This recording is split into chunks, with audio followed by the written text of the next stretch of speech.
Good morning সবাইকে।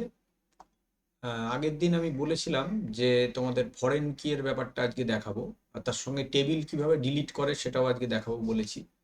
তো কিভাবে কাজ করছি সেটা একটু দেখে নাও। এই যে এইটা ছিল ফরেন কি অ্যাড করার যেটা ইয়েটা, মানে কমেন্টটা। তো এটা আজকে দেখাবো। তো ফরেন কি দেখাতে গেলে প্রথমে আমি যেটা করব, ফরেন কি দেখানোর আগে একটা টেবিলকে ডিলিট করব, তারপর আমি একটা টেবিল তৈরি করব, তারপরে তোমাদেরকে ফরেন কিটা দেখাবো। ঠিক আছে? তো তার আগে আমি একটু মাইস্কিউএলটা আমরা ওপেন করে নেব। আমাদের যেভাবে মাইস্কিউএল ওপেন করতে হয় মনে করে দেখো। এখানে পাসওয়ার্ড দিয়ে এইভাবে আমরা লগ ইন করছিলাম, সেই আমাদের সেভ করা পাসওয়ার্ডটা দিয়ে। আর ফন্ট সাইজটাকে আমরা একটু বড় করে নিয়ে থাকি, একটু তাহলে আমাদের কাজ করতে সুবিধা হয়। আচ্ছা, এইবার আহ, আমাদের ডেটাবেসের নামটা সম্ভবত ছিল হচ্ছে স্কুল। দেখো স্কুল আছে, হ্যাঁ। তো এবার আমরা স্কুলটাকে ব্যবহার করব, এবং এর ভেতরে যে টেবিলগুলো নিয়ে আমরা কাজ করছিলাম সেখানে দেখো রেজাল্ট আর স্টুডেন্ট নামে দুটো টেবিল আছে। তো আমি এর মধ্যে প্রথমে রেজাল্ট টেবিলটাকে ডিলিট করে দিচ্ছি। তো টেবিল ডিলিট করার কমান্ড হচ্ছে ড্রপ টেবিল, টেবিল নেম মানে হলো রেজাল্ট। ব্যাস, হয়ে গেল।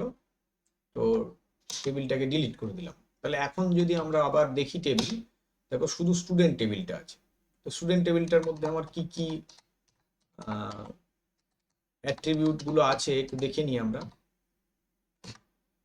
এই কটা আছে।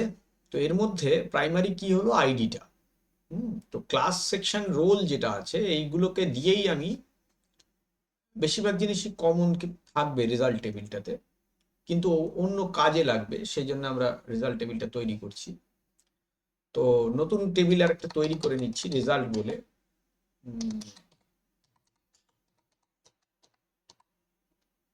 এবং এই টেবিলটার ভেতরে যে অ্যাট্রিবিউট গুলো দেবো সেখানে কি কি থাকবে, রোল, রোলটা হচ্ছে ইন্টিজার, ক্লাস, ক্লাসটা হলো ভ্যারক্যার, ভ্যারক্যার 5 যেরকম আগেরটাতে ছিল ওরকমই।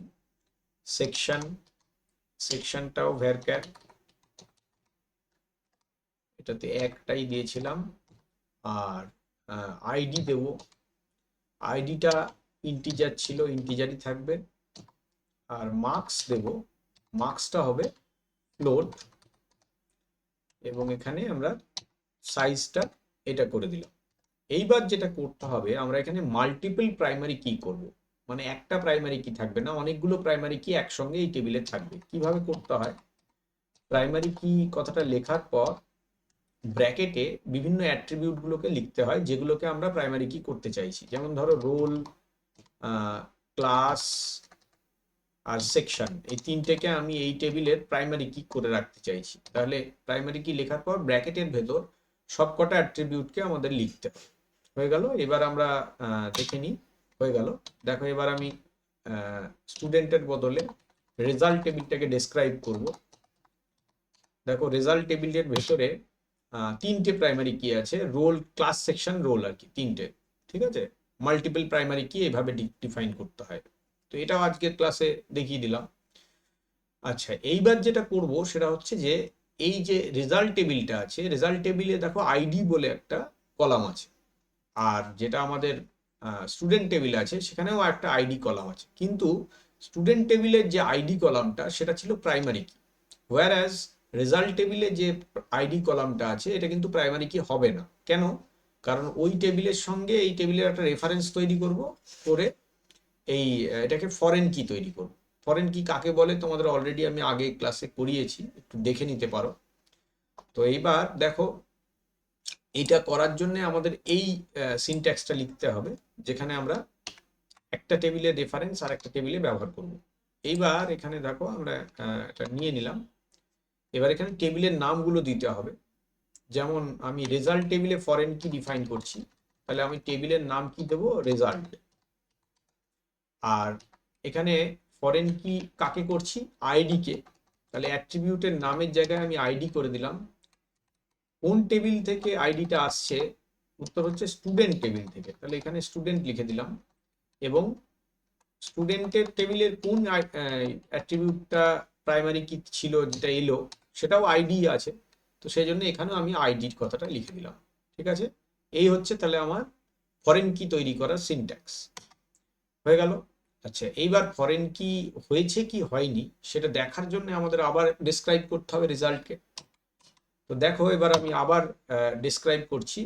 খেয়াল করো আগের বার যখন করেছিলাম তখন আইডির পাশে কিছু ছিল না কি এর ঘরে, এবার কিন্তু কি এর ঘরে আইডির পাশে মাল এমইউএল এই শব্দটা এসছে। এটা অ্যাকচুয়ালি মাল্টিপল ভ্যালু সাপোর্ট করবে কি হিসেবে, এই কথাটা বলতে চাইছি। মাল্টিপল ভ্যালু সাপোর্ট করবে কেন, কারণ যখন আইডি একটা ফরেন কি হিসেবে কাজ করবে তখন সেই ফরেন কি এর ভ্যালু এই টেবিলে রেজাল্ট টেবিলে একাধিকবার আসতে পারে। সেজন্য একাধিকবার যখন আসছে, মাল্টিপল টাইম আসছে, সেই জন্য এখানে এমইউএল শব্দটা এসছে। তার মানে যে কোনো প্রাইমারি কিকে যখন আমরা অন্য টেবিলে গিয়ে ফরেন কি হিসেবে ডিফাইন করব, তখন সেখানে ডিফাইন করার পর কি এর ঘরে দেখতে পাবো এমইউএল শব্দটা চলে এসছে। এটা মাইএসকিউএল এর ক্ষেত্রে দেখায়। ঠিক আছে, তো এরপর আমরা যখন দুটো টেবিলে রেকর্ড ইনসার্ট করব তখন সেইগুলো দুটোর মধ্যে কানেকশন হয়ে কাজ হবে, এবং এই টেবিল থেকে ডিলিট হলে ওই টেবিল থেকেও ডিলিট হবে, এরকম একটা মানে সম্পর্ক তৈরি হয়ে যাবে।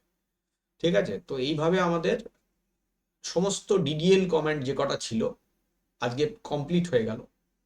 দেখলে যে কিভাবে আমরা টেবিল ডিলিট করি সেটাও আজকের ক্লাসে দেখিয়েছি, আবার কিভাবে ডেটাবেস ডিলিট করি সেটাও আমি আগে বলেছি, অথবা তোমরা নিজেরাও লিখতে পারবে, সহজ।